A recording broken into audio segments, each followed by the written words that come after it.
I just planted a tree.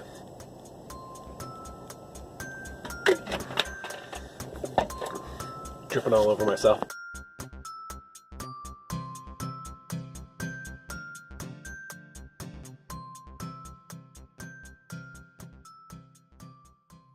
Hi everybody, welcome to a customer's house. I'm here to plant a tree, large shrub really.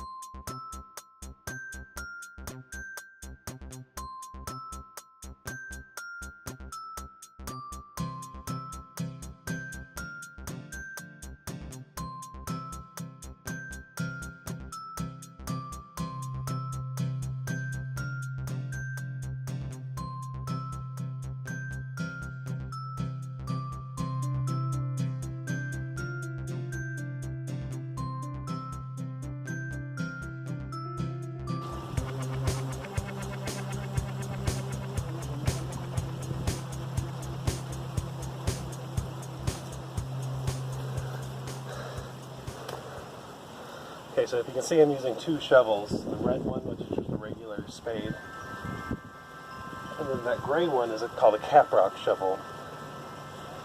It's a fairly flat, like with most spades, you know, the handle goes here, the spade kind of goes like that, so you can scoop out. The caprock is fairly flat. It's a sharpened kind of dome of iron on a solid fiberglass handle, so it weighs a lot, but it's good for chopping out roots. It's like an axe. So you can see there, just slice through it pretty easily. Much easier than trying to dig around and dig it up. I'll put a link down below for where to get them. They are indispensable, especially if you're adding to your garden and something maybe died there, or there's trees nearby that could have roots coming under. You can see them kind of behind me. But there was a crepe myrtle here at one time. I think that's what I'm hitting.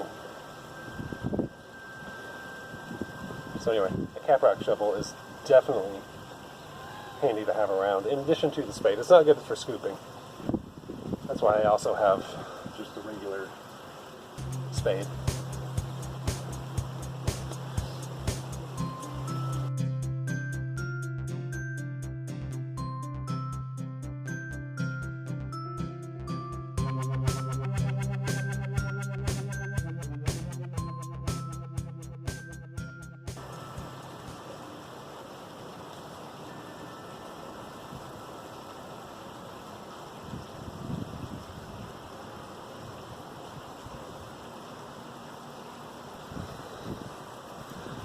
So here's that caprock in a little more detail. You can see there's very little angle change between the handle and the blade. It's solid. You know, mine's a little old, starting to wear out, but it still works fine. And then solid fiberglass. This thing weighs a ton, but you can chop out tree roots with it. See, it also doesn't have those little foot pegs. You know, like most shovels have that little foot. Because this isn't so much designed to be pushed in with your foot. This is designed to be kind of held up and then thrown into the soil, kind of like you would an axe. You don't push the axe through the tree. You swing the axe and then let its momentum break, chop into the tree. Same thing with this. You lift it up, kind of get it going, then you have a fairly loose grip. It slices into the soil, roots, rocks, whatever. I've seen it chip concrete. So you let the shovel do the work for you. It makes it a lot easier.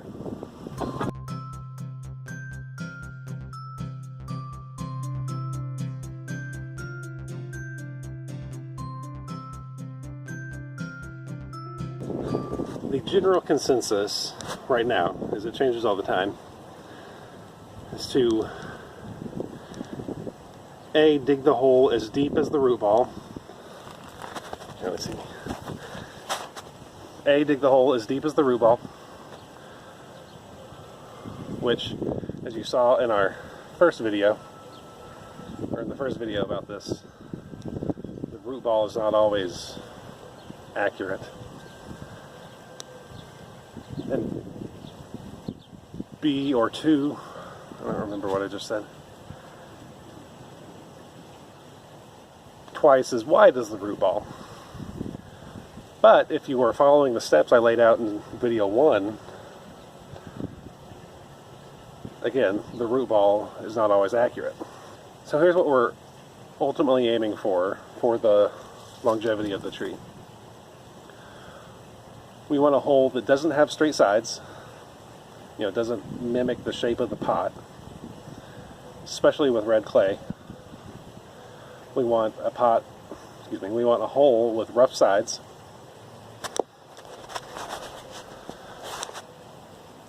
And we want the root flare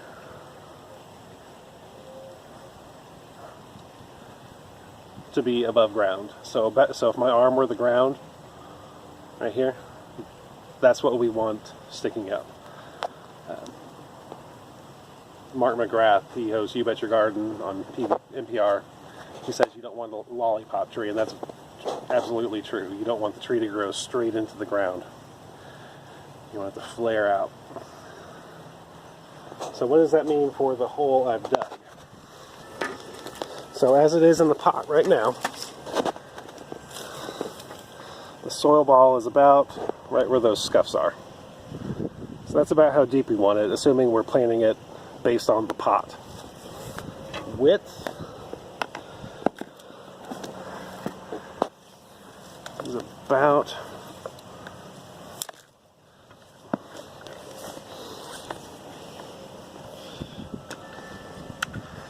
right there. So that's going from one side of the pot to the other. So that's how wide we want the hole to be. No, that's half as wide as the hole should be according to the general wisdom.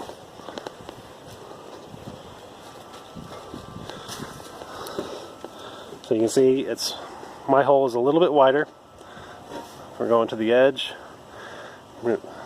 So the hole's back here. This is how wide we want it to be. Depth, remember, was here. So we should be good depth-wise. It was right about here. So looking at it, that hole doesn't look too wide. You can see where the daylilies have come on this side. And over here too. That's not a very big hole. You can see I've got fairly sloped sides, kind of looks like a mixing bowl, and I've got a rough bottom. What I'm about to do is chop up the sides a little bit.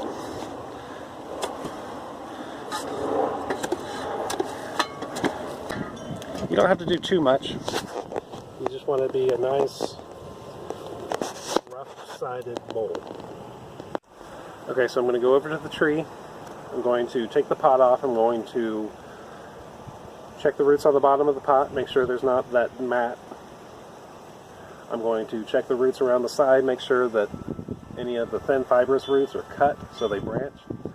I'm going to make sure there's no thick structural roots that I need to take care of. I'm going to do the same thing. I'm going to cut them just inside the root ball. Like I showed you in the video, the last video. I don't know which direction the last one is. And then I'm going to look at the top, make sure there's no crossing roots, nothing running parallel with the side of the pot, like a growth ring. And just judging based on the look, I see some fibrous roots up top. To me, that's usually a sign that the roots have tried to grow up.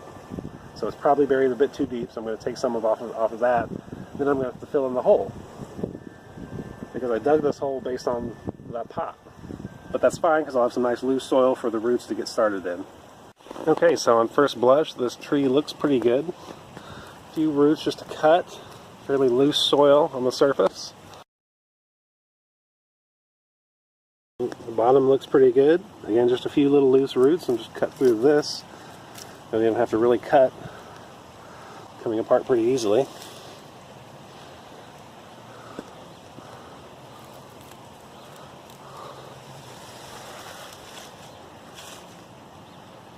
Alright. Okay, so the surface of the roots actually look pretty good.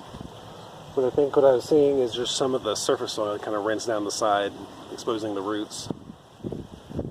So I'll just put a thin dusting of the topsoil on top of that. But yeah, so I'm just going to fill in the sides. I'm going to fill in evenly.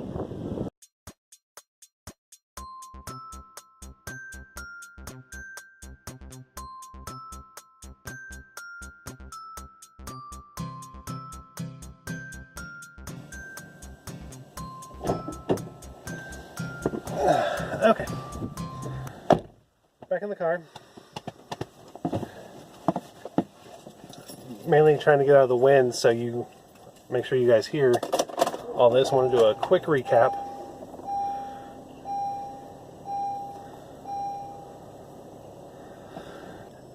Using a few simple steps, you can take the tree from the garden center into a hole in the ground at your house, business, whatever, and you will help ensure the long-term success of that tree.